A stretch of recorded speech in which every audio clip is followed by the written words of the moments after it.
moment, music is pretty much bread and butter. So when I'm not writing and singing, I vocal produce. So there are a lot more local projects in Malaysia. I do a vocal production. I work with singers. And then sometimes I work with, I've got a duo as well, and we make ambient music. We're called Avery Foss. So from a few and far between project where we get to do scores for short films and stuff. So that's fun. But yeah, at the moment, music's pretty much every day. Oh, amazing. Yeah. That's really cool. Yeah. How about you guys? I see speech and language therapist. That's so cool. Yes, he is. Is speech and language therapy on my Teams? Yes, it is. I mean, I am using Yes. my work account, so that must be. Oh dear. Do I have to change that?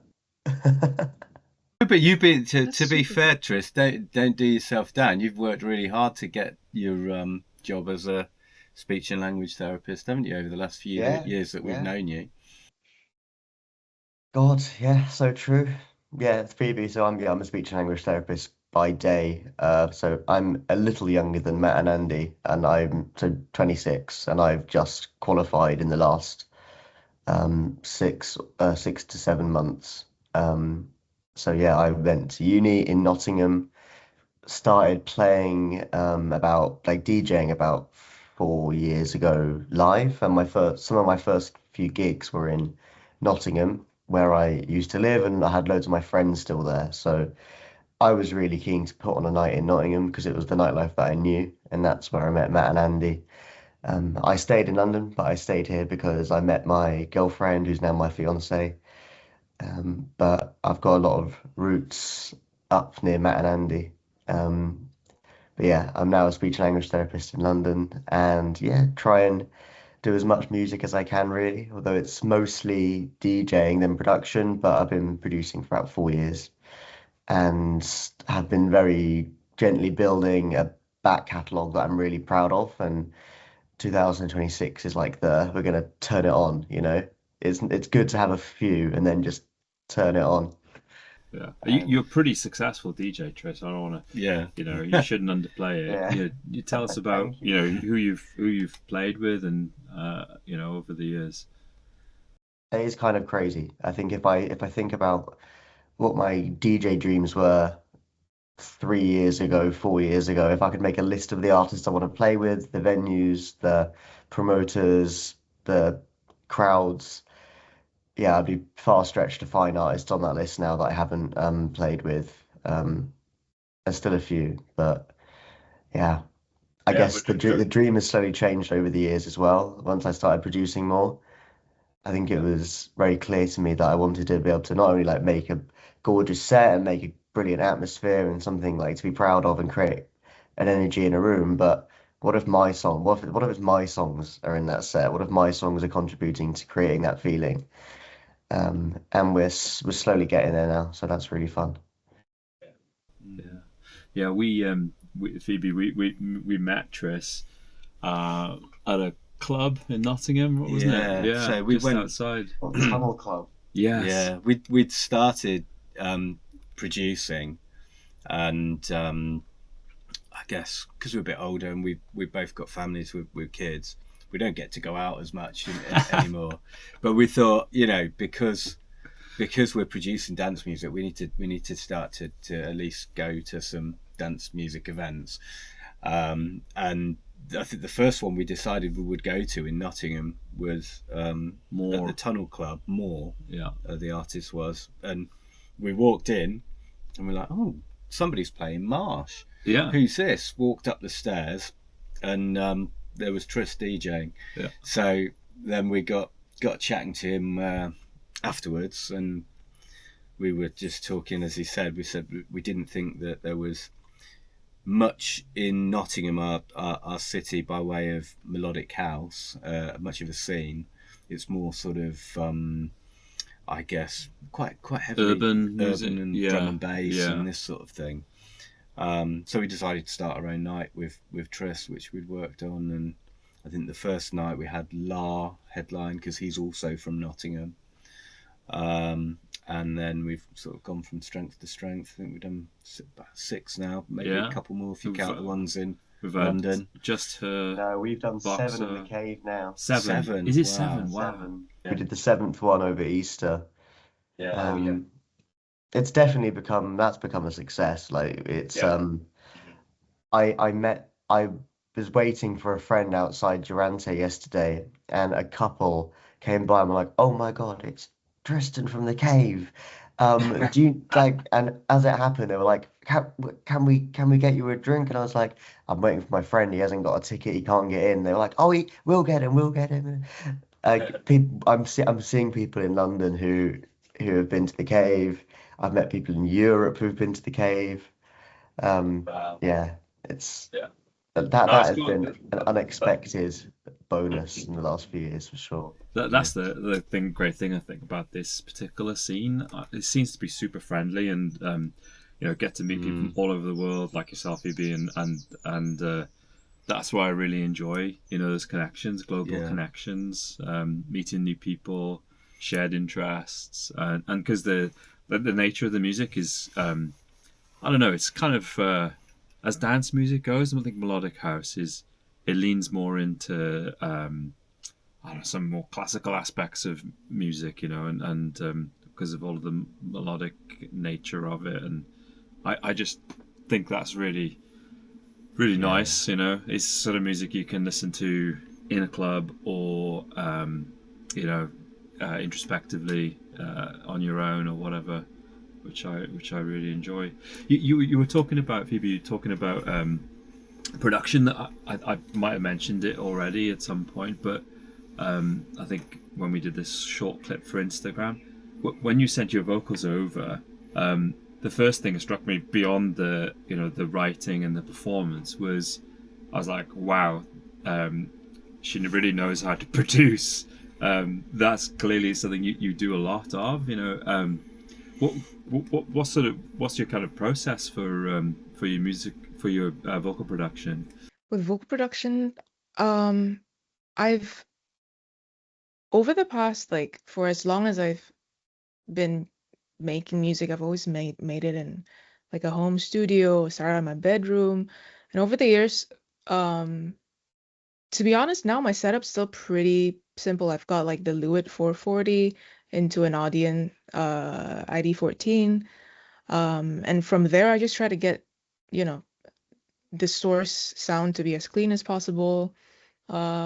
I used to, now that that's a good question, because now that I'm thinking about how I learned over the years, I like to listen to a lot of music on Spotify and try to get the production as close as I can, as possible. And even now, there are still things where I feel like I can do better. I can probably invest in something, maybe like a hardware. I don't know. Being in Malaysia, I think a lot of us tend to rely a lot more on getting the source right, and also primarily plugins. It's a bit harder and a bit more expensive to invest in hardware here. But then I kind of like that challenge, because then, okay, how can I maximize what I have? And it always makes my day when, I hear feedback and say that, oh, okay, it's decent, it's pretty good. I'm like, okay, It's really cool. good. Yeah, it's really I good. appreciate that a lot. Thank you. Honestly, we've worked with a lot of singers, and most of the time we get dry stems, and we have to go through all the Melodyne type stuff, and then all the compression and comping and all that kind of. Your vocals, they were delivered, and I think you'll find in this project that they're pretty much unchanged. I can't remember they're all down here. Yeah, that, like, I feel like on my end, what I can do is to get it as close to ready to go as possible, so that whenever I send out vocals, like, you don't have to think about it. You just need to think about playing, like editing, comping. Like, I can do that on my end, no worries. Yeah, I know, yeah. because it did. You might be really quick at it, and maybe you get like you were saying, you get the source recording done right first time, but There have been tracks where I must have spent 100 hours on vocals, Vocals, yeah. but not on this track. It was No. like, oh, this is brilliant. And we've even got a track with you singing on, haven't we? Coming out soon, man. With me, yeah. I like to sing, but the hardest thing for me is I feel even when I'm on my own in this room, I feel intimidated by singing. Even though I'm down, this is a purpose-built studio. It's down the bottom of my garden, and no one can hear me. But I still feel like, really, yeah. It's odd. It's odd, and I'm not like a shy person. And like, if there's karaoke around a friend's house, I'm there. But put me in a room on my own. I'd like, Matt, you're gonna try and sing something here. That's hard. And then the other thing I find really difficult is writing lyrics. So what's your process for, say you've written a melody, or you've got one from a collaborator or whatever. How do you go from that to the finished product? What kind of steps do you take? I rely really heavily on my instincts. I know a lot of really experienced writer. They have a lot of tools in their arsenal that they can use in terms of technique and whatnot. But over the years, I think I just need to trust my instinct. And that's always been able to pull me out of a certain block, or pull me out of a certain section where I feel stuck. And so with initially Sad Smile was the name of the track, and it wasn't too hard to write on this one because the original demo was already so full with emotion. I felt like it was really emotional just listening to the track itself. So with this one in particular, I just felt like instead of trying to say a lot like with words, it was more important to kind of like capture the emotion. It was almost like a lightning in a bottle situation. And that's where I spent a lot of time recording vocals. I try to get to a place where it feels right.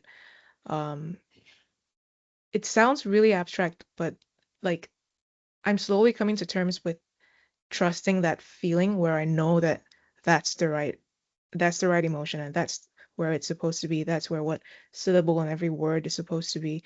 So with Endless Nights, when I kind of like went back to the lyrics, and it's just like 5 lines, and that's it. I remember when I was writing those few lines, by the time I was done with them, I felt like as a writer, I feel like I've said whatever I wanted to say, and there was no need to say any more with words. But texture was where I really spent a lot more time playing with. And so I actually had a really good time recording the ambient vocal textures, like building that and helping the track flow and giving it. I love how I felt like the track was really intense, like with the drums production, with the synths and everything. So I just felt really strongly that if there was something I could contribute, it was probably like a softer layer so that it kind of balances out the emotions a little bit. And I kind of like how it turned out. So yeah. Yeah, and it's interesting. Obviously, you mentioned the ambient vocal textures. I mean, that's the one thing I think that really grabs me, because I think right at the very start of the track as well, you've got some great textures in there, and it adds like an extra layer of warmth and dynamics, and it's just a really sort of cool underlying tone to the track. So yeah, and in the breakdown as well. Yeah, it's really excellent. Yeah. Should we dive into the track a bit and have a look at how it came together? Yeah. It's quite a big production. It's 91 channels. Let me just find the original start of the thing. Yeah, so it's this piano track. which is how it started. So I'll play that. I'll talk a little bit about it.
That's how the track started.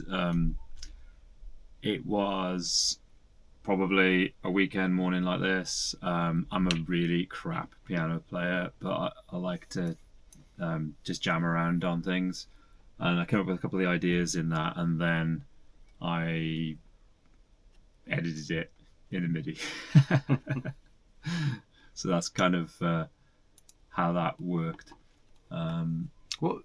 I guess what was the stage it was at the first point that Tris heard it? I remember this now. I think you guys have been saying, "Oh, we'll send you some pads," or it must have been shortly after coming to Nottingham. I think we were in the studio in the summer about a year and 9 months ago. Yeah. And you had I think you had a project file you were looking at or something, and it was like just full of some really nice chords, and you're like, oh, we're not using these for anything, but no, check this out. And I said something like, well, why don't you send them to me, and I can use it as a song starter, and let's just play around. I remember when I received it, it was a few um few melodic elements. It was the piano and maybe a texture or a string or something was in the background. I think it was this. I found yesterday the first session that I did on it, the first idea session. I exported a clip of it. And it was glittery and fluttering. I remember at the time I wanted us to make a chill step track, and I still want us to make a chill step track at some point, or like a super dark future garage or something. But I think that was one of the two.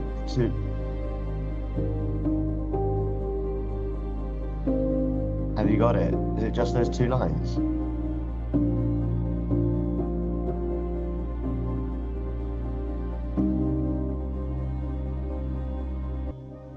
Excellent. And then you sent back, I think, this. Oh God.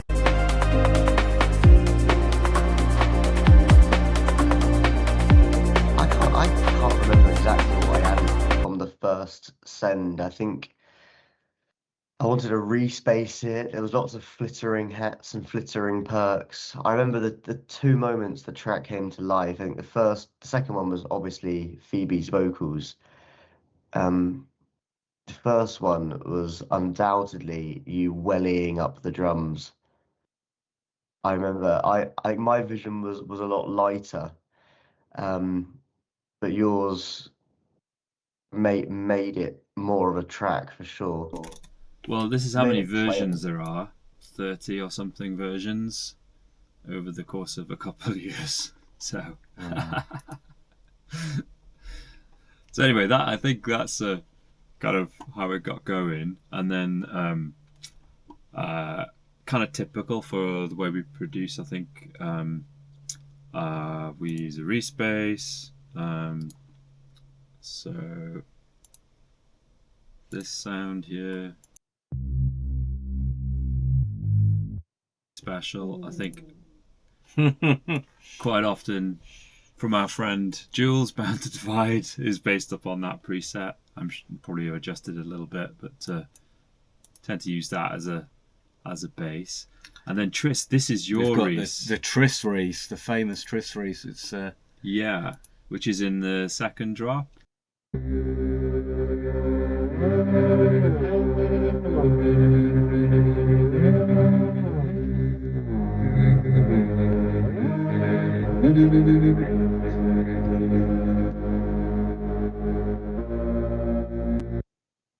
So that, you know, in the context of the song, I love it when that comes in. Actually, Tris, that was a genius ad. Well, to be completely honest, I think at that time I'd only just got Serum and I didn't have Diva. So I was making every song using stock at that time. Wavetable.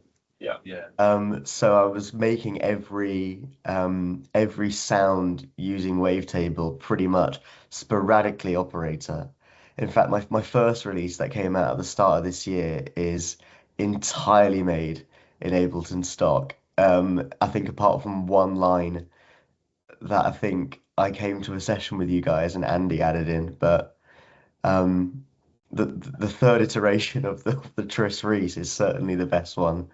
I wouldn't knock it. I mean, I love that Tris Reese sound. Yeah, it's great. Great. And I certainly don't knock it. It's served a good purpose. I still use it a bit now. Yeah. Yeah. And I remember us being on a Teams call, just a three-way Teams call. I think it was a Friday evening or something. We were going through the track, and I was going, "Can we just push that Reese bass a bit more? Let's just get a bit more out of that Reese bass. Come on, can we open it up a bit more?" Yeah. Open it. As always. Yeah. I remember it too. And then other things we got in here, like a lot of Naws tracks have got Orchestra.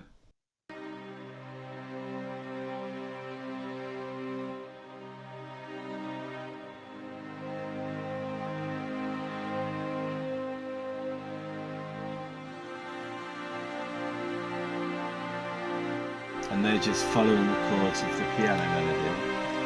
Mainly, I think there's some octaves in there, or maybe some of the harmonies and things. But they're gorgeous. That's honestly that's a real highlight. It's ethereal. It's brilliant. Are those BBC strings? A lot of them are in this track. It's also got this thing in here. This is a really cool plugin. It was free from Arturia. Oh, I love this one. Yeah, it's super cool. So I remember, I think it's just that. Well, it's adjusted. It's got a star next to it, but it started with this beautiful swell preset. This Spitfire audio, intimate strings. I think this is a fairly inexpensive one. I think it's like less than £50 or something, but it's pretty good.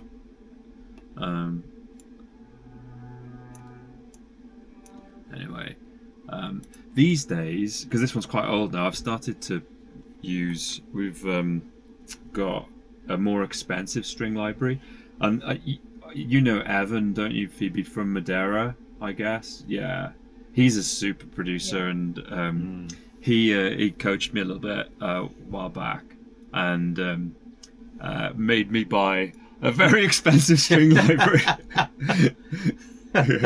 So in more recent tracks, we've got like some massive string library from Spitfire, but it goes to show, right? This one, and especially this pack. I don't know whether you guys have this, because this is free. The Spitfire Audio BBC strings. Yeah. It's so good. Yeah. I it's for this kind of music, you can get away with it. Yeah, it's got everything you need. Yeah. Yeah.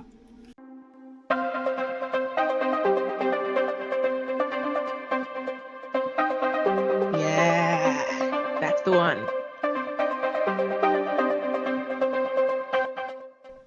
So this is 3 layers. I'm sure a better sound designer could do it in one, but the first layer is this.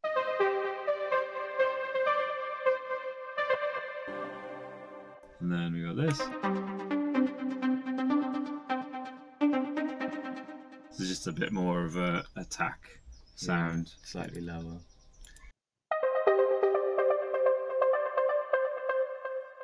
A softer one on top. So, and that is Serum. We've got these two effects on it. I really like this RC20 thing.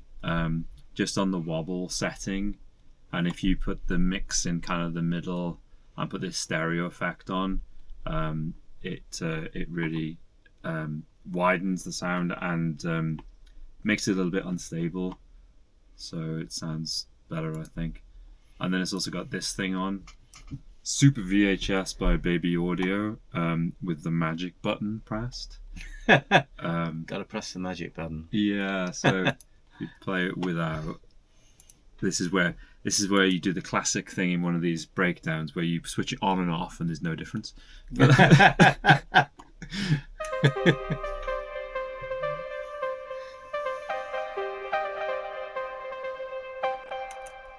So that's without, and then with. Oh, okay. Oh yeah, it brightens it up. Comes to life. Yeah, makes a difference. Adds the width. Oh, and then this melody part, this one was added, I think, after the vocal, because we were looking to kind of add a little bit extra. This one, me, you, and Tris did together in person in here. Yeah, and manually automated it. Yeah, you can tell. Yeah. Yeah. So this.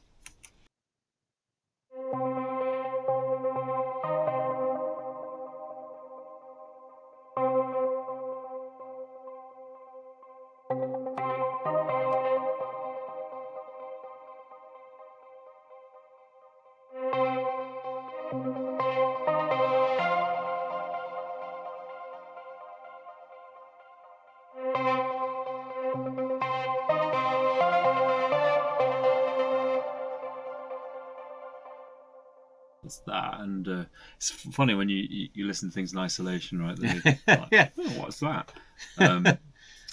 But that's a Diva. It's got RC20 on it again.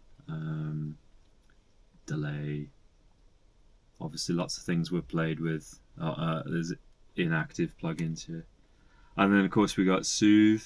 Do you use Soothe at all, Phoebe, with your vocal work? No, not at the moment.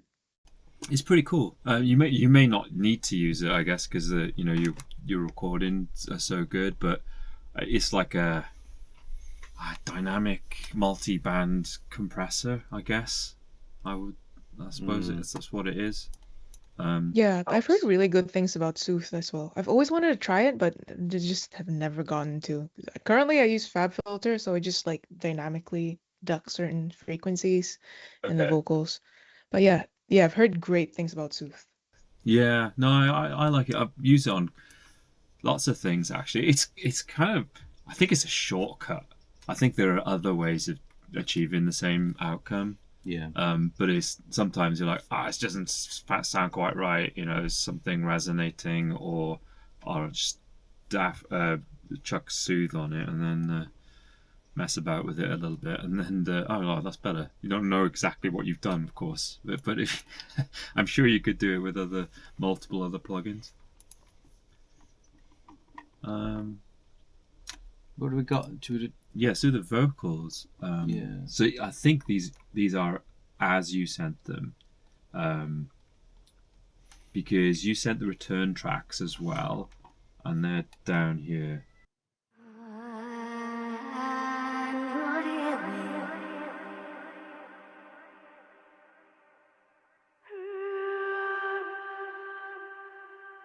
They really grab your attention, I think, in the start of the song. And I think some of the feedback we had an email from Sultan and Shepherd after they heard the track, and all they said was, "This is beautiful." Yeah.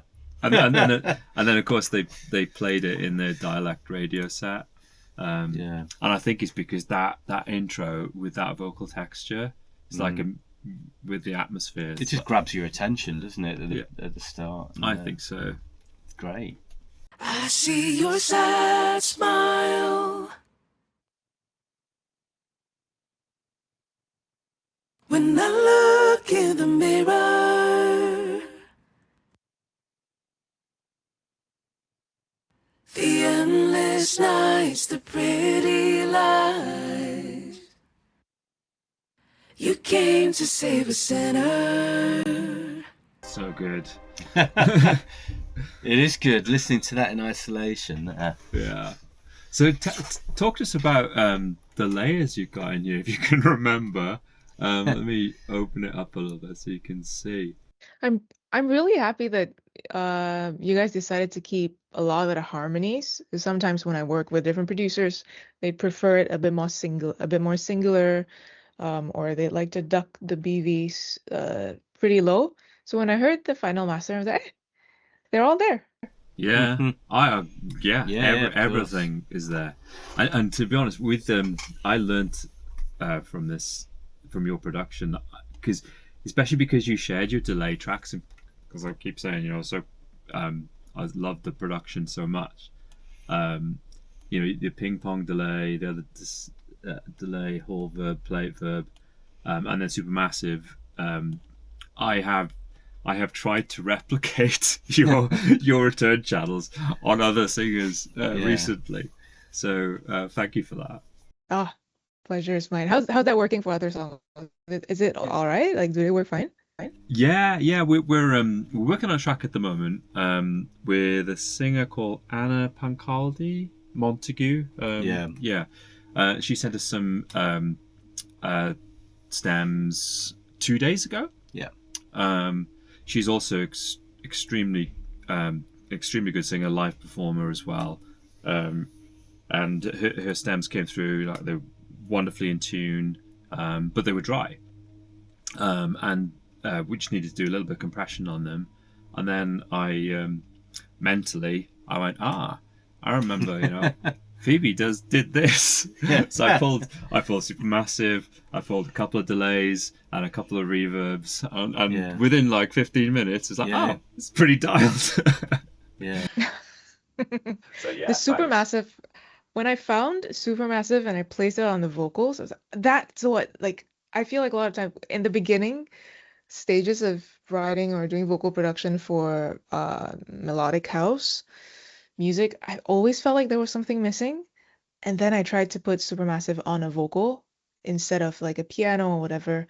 Like, I really like the sound, so I've kept it in ever since. So I'm so glad to hear that, it works. yeah, I have borrowed that technique from you. And the supermassive is free as well, right? That plugin, which is fab. And it comes like stacked with crazy presets. Some of the verbs are like the name suggests, absolutely massive. But it just gives that like vocal a bed to sit in, I think. Yeah. Yeah, Exactly, Supermassive exactly. is an unbelievable tool given it's free. I think you're far have to look quite far to find a producer not utilizing some of the presets there for vocals, for nearly everything, to be honest. Yeah, no, I agree. It's great. Should we have a quick look at the drums? Yes. Because I guess they're another key element to the track is the breakbeat style. We'll leave the kick till the end. Okay. There's a whole conversation on the kick drum. Yes, the kick drum aficionados out there.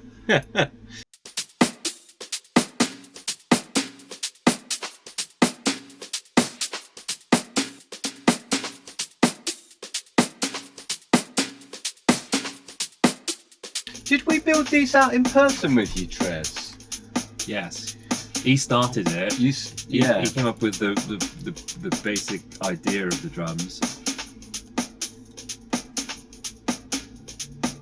Yeah, I remember. I think that was the first thing I did when you sent it to me. The melodics. I think I sketched out, didn't I? The breakbeat. but I think I didn't put as much emphasis on the lower perks. There's lots of high and fluttering and flittering perks. That's right.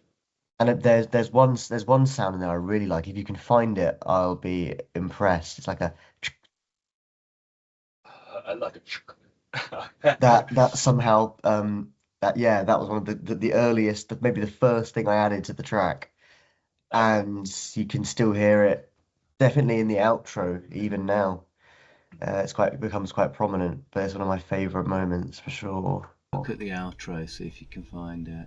Oh, okay? In the second drop, there's yes, it's probably maybe it's this. Yeah, because in the outro, and I think it's in the intro a little bit as well.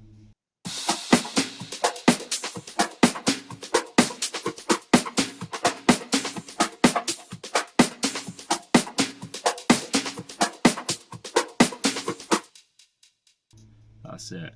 There I are love that. so many layers to these drums. We don't always do it like this. I No. can't remember why. Because oftentimes we'll use a drum rack with the samples loaded in the drum rack, and maybe multiple drum racks. But in this track, we have individual samples sliced up. Decided to make it a lot harder for ourselves. Oh, and you've got a drum rack as well. Is that what's in the drum rack? Oh, Just the is that hats. Is it? closed? Oh, it's not even on that. It's switched off.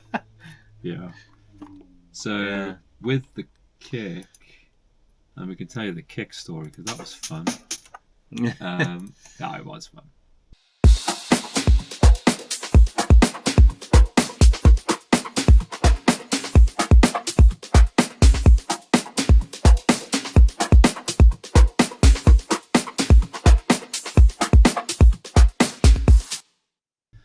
Yes.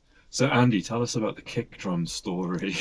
Well, I guess it did evolve a bit over time, certainly at our end. So I can't remember if the initial one was one that you'd selected. Yes, Chris. it was this. Mine will be horrible, I'm sure of it. All my best kicks came from you anyway, so It's I guess a bit more electronic sounding, a bit more clubby in sound. Yeah, longer kick, I think. So then what did we do? We swapped that out for one of probably the ones we use more regularly. Yeah. So in here we got 6 different kicks. Yeah. So when we sent the track to Monowave, Martin is quite particular about all the music, but especially kick drums. He's a kick connoisseur. And he was like, I don't like the kick. He said, go and listen to Because of Art. Annoying about the kick drums. Yeah. He told us to go and listen to some Because of Art tracks. He is very good with his kicks. Oh. He gives you a lot of Yeah, I have the examples. same for my next release as well. It was like, I don't want a Because of Art kick because I'm not Because of Art. Well, we've got one in here. But yeah, to be fair, Martin, because he's a producer himself, less so these days, but in releases, but has got a long history. He actually helped us, didn't he? Yeah. He sent us umpteen kicks. Yeah. And we spent a good morning swapping kicks, mastering it, sending it back over. He's like, no, not this one, and then like have a top kick as well. So we got this kind of top kick sound. You can barely hear it. Just a tiny little click. Tiny click just to give it a little bit of attack. So yeah, that kind of helped finish the track off. Let's see, is there anything else we've missed out here? Oh, it's got this handpan texture in there in the background as well, which is quite prominent in the track. Yeah. And that is it's probably from Splice. Yeah. Or a sample pack from Do you know, somewhere. I would like to buy a handpan. Yeah. They're quite expensive for a good one, I think. Mm. But it's something I wouldn't mind getting and having a go on. Was that in the track originally from the very start? Yeah, not from the original demo that we sent to Triss, I think, but it was in the quite demo. early. Yeah, it's interesting. It's quite cool just to start a track just from a texture bed like that, which we did the other day, didn't we? A couple of weeks ago, we pulled a sample from YouTube just to get a texture, and then built out the whole track around that texture really, and used that as inspiration. So we did. So yeah, I think that's it in a nutshell. So just a quick little re-listen.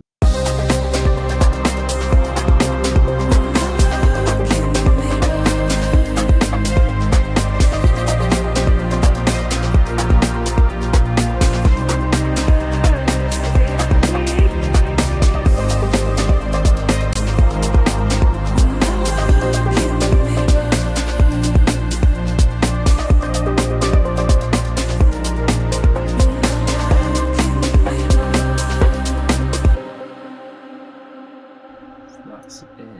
Yeah. And then we'll go through the master chain in a bit. So yeah, Phoebe, were you going to say something? I just want to say, I remember when I got the email from you guys, I've been listening to quite a few other demos that day. So the moment I listened to Sad Smile as the demo, the drums immediately was like fresh. It's different. And that's why I was so excited. I'm like, yes, please. I'd like to work on it. So yeah. Ah, cool. No, it's nice to hear that. We had a similar comment from Chris Luno when he listened to it. He made a specific comment about the drums. Do you remember? Yeah. No, it's because we haven't done that many kind of breakbeat tracks, have we? Really? No. Not that we've released, anyway. We've got a couple. We do have we've got a couple that we play just live that are sort of bootlegs. Yeah. And then we have a couple of tracks with breakbeat. So we have a couple that switch halfway through from 4/4 to breaks. So yeah. And then master chain for people that are interested in that. I know you've got fans, but the fans don't want to know about the master chain. Yeah, some do. Yes. I'm proud of it. It's this. Keep it your best turns, best kept secret. Fab filter. Always leave them wanting more, Matt. I will tell them everything apart from one plugin. This is a good secret. Naws source you're daring to give away. Yeah. Max MXV. Have you ever worked with MXV, Phoebe? No. He's a great producer. He's based in London. I'd love to. Yeah, he's a good friend of ours. He sent this Pro MB preset, which is the basis for something we often use on the master chain. Helps control the low end a little bit. It's called Loosened Bottom. So yeah, but it's been super nice working on this project. I'm so pleased to have it out. Yeah, it's been a long time in the works, and it went on a real journey. So you find some tracks, I guess, that we've done that come together really, really quickly. It's sometimes even a couple of weeks, and then we have others similar to this one that have been sort of 2 years in the making and have got a real story behind them. Yeah, I guess. Yeah. So. No, we'll have to send you some more music, Phoebe, if you've got any time. Yes, please, anytime. You know my email. I appreciate it. We had a really prolific writing period. Yeah. Last summer, end of last year. So we got like 10 tracks that are needing something. Oh, to be fair, I've absolutely got one for you, Phoebe. I have got one of my. I wrote this track in January last year and took it to MXV's house. We had a bit of a barter. I helped him get on a gig he really wanted to get onto in London, and he was like, "I want to mix down one of your projects," and it is just sparklingly lovely. It's got a splice vocal in at the moment, but I know it's too good to be released with the splice vocal. It is. Well, it's destined for you, Phoebe. You know, you're one of my favorite vocalists, as I've told Matt and Andy for a long time. Yeah. Yes, please So send them my what way. I would love to. I I'll would love to. Yeah, yeah, I'll yeah. send it your way if you're interested. Yeah. Yes. Cool. Well, it's been great chatting this morning. It's been lovely. Yeah. It's a beautiful day here in the UK. Yeah, Is it nice sunny. nice down in London, Tris? Yeah, mate, it's gorgeous. I am gonna go back to bed. I've got 2 gigs today, so I need to really pace myself. You know, I'm playing 6 till 8, and then again midnight 30 until 2:30. Oh wow. So Wow. yeah, it's a big day today. So it's gonna be a beautiful day, but I don't think I'll see much of it. Are you getting your hair cut, Tris? Nope. Why? Oh, you always get You your always hair. get your hair cut before you do a gig. Oh, I thought you were making a comment, you know? A comment. No, you. No, That's I standard I did practice. want to get my hair cut, but if I got my hair cut before every gig now, I'd be bald. What's wrong with that? Thanks for joining us today, Yeah. Phoebe. Really appreciate it. That's been Yeah, it was lovely to get and talk to you. And yeah, we would Yeah, yeah. definitely send you some more stuff, I think. Yeah, I hope more people listen to it. It's doing pretty well. I think I just checked out my, what's that? Spotify for artists. It's doing pretty well. Yeah, have a great weekend, guys. Thank you. Cheers, Nice you to too. chat. Bye-bye. Bye. Take care. Take care. Bye.